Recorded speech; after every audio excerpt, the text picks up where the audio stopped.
Itong pasyente natin yon sa portable blender. Nagcha-charge daw pero ayaw na gumana. So, isang beses, dalawang beses lang yata nagamit. Ngayon, subukan natin tong tingnan. Tingin ko battery lang to eh.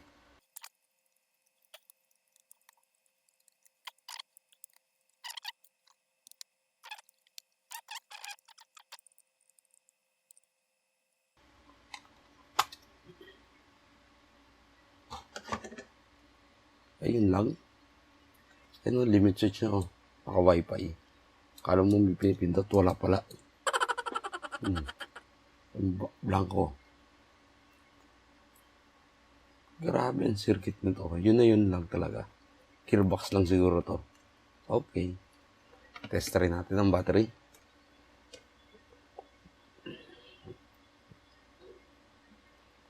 Negative 4 volts. Okay. Mataas ang battery. So, ibig sabihin, itong board niya na ang may problema. Kapag check natin dito. Pag pindot to, wala oh.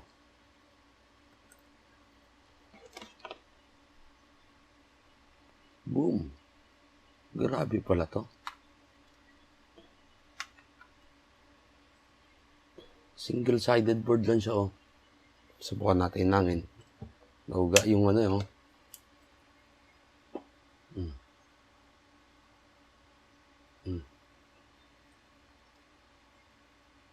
Ito, cold solder. Natin, payan lang problema.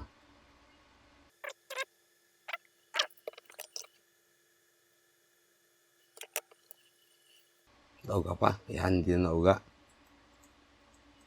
Ayaw pa rin. Test rin nga natin sa ating resistance. Wala akong nakikitang transistor sa kanya.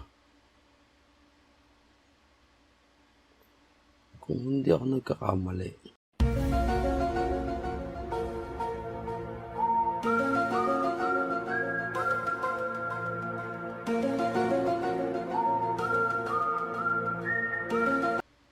CSI ko nga ba eh. Pag pindot natin, wala oh. Bumigay na yung switch. Ito lang siya oh. Negative ng battery.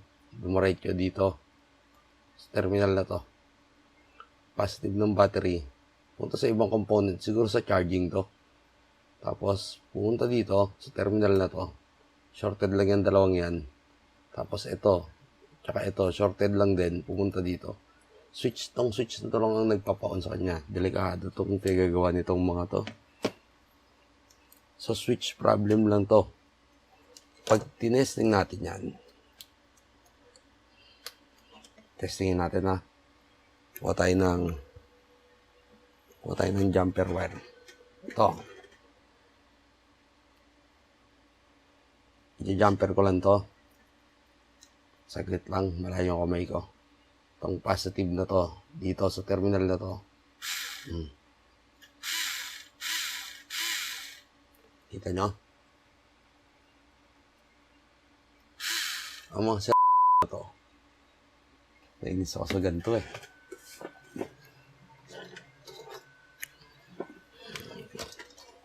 Kayanin kaya ng tester natin to. Tingnan natin kung kakayanin ng tester natin ha.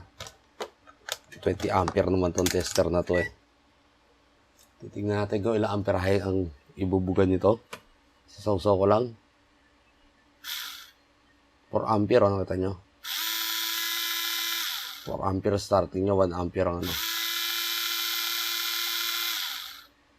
Ay, nako.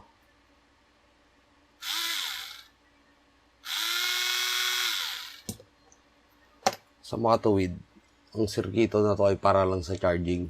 Ito lang talaga nagpapaon ng switch. Motor, diretso dito. Tingnan nyo, ang laki nitong tack switch na to. Tack switch to kung tawagin. Hindi to design para magdala ng mabibigat na load. So, problema niya, ito lang. Parang ayoko nang gawin. Kasi delikado. Delikado to. Pag binabad mo yan, pwedeng pumutok to, walang ibang protection. Nakatakot. So para sa akin, hindi to magandang repair na kasi delikado tong battery nito. Kasi ito ay mukhang generic, tapos hindi pa siya high discharge, tapos ito lang yung magpapaon sa kanya. So delikado talaga to.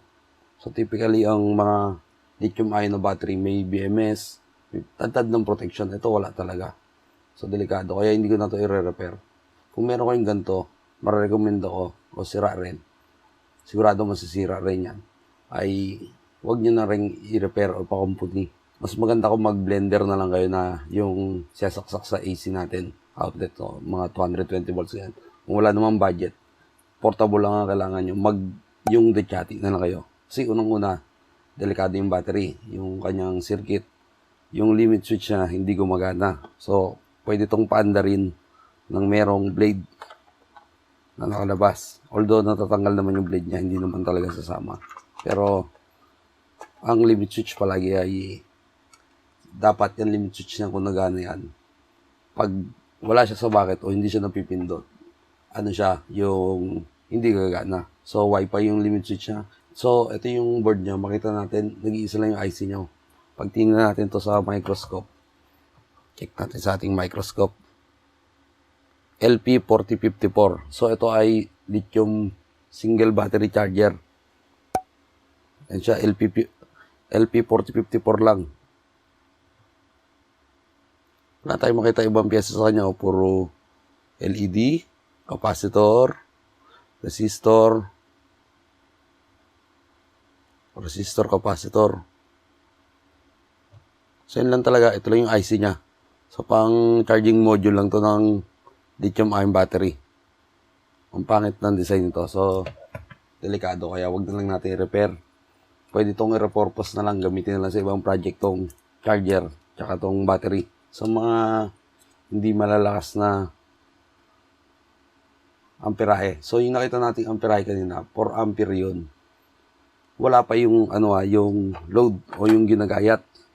Paano kung may nagre-resist pa dito? Halimbawa, naggagayat tayo ng sili o kaya sibuyas, bawang, ganyan.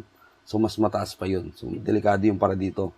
Mamaya may madiinan o kaya yung switch na ganito, pwedeng mag-weld yung contact dito at hindi na siya tumigil. Pag na fully discharged to, kagaya niyang walang pipigil, delikado yung gantong battery. Okay. So, yun lang. Sana namin tutunan kayo sa video na to at ingat tayo palagi. Paalam.